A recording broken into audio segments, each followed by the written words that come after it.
How to add a border frame on the video you have inserted as a video overlay over the main video. So if you want to insert a small video and have that small video here with this little border around it, here's how you can go about to do this. This is the VN Video Editor app. Make sure you have the latest 2024 update.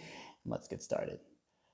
I'll take it from the start as to how you would go about inserting that video overlay and then show you where to go to add that border frame. So you'll want to tap right here on this section right here where it says tap to add sticker PIP. Select that once. This is going to show up and you want to select that right here. I'm going to go ahead and select that, but I can't let you see what's on my phone.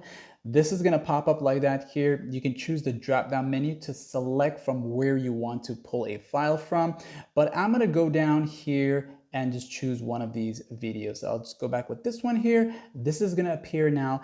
And then once you're done here with this section here selected, and you wanna add a border frame, make sure the video is selected, okay? So let's just say it's like this here, right? Maybe you're not having it selected. You wanna tap here first, okay? And then these set of tools now will apply to this here. Once these set of tools show up, you'll browse over to where it says the border, okay, right here, this border here, okay? So again, make sure this is selected because you're telling the editor now that you want to add a border to this video, which is that here, okay?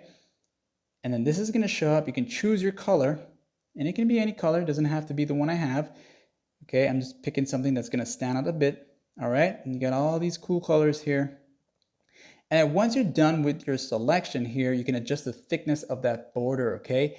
Then you can press the check mark, and then of course you can come back now and adjust it, make it a little smaller if you want to, place it where you want to, and then you'll have yourself a border on the video you have inserted, like and so.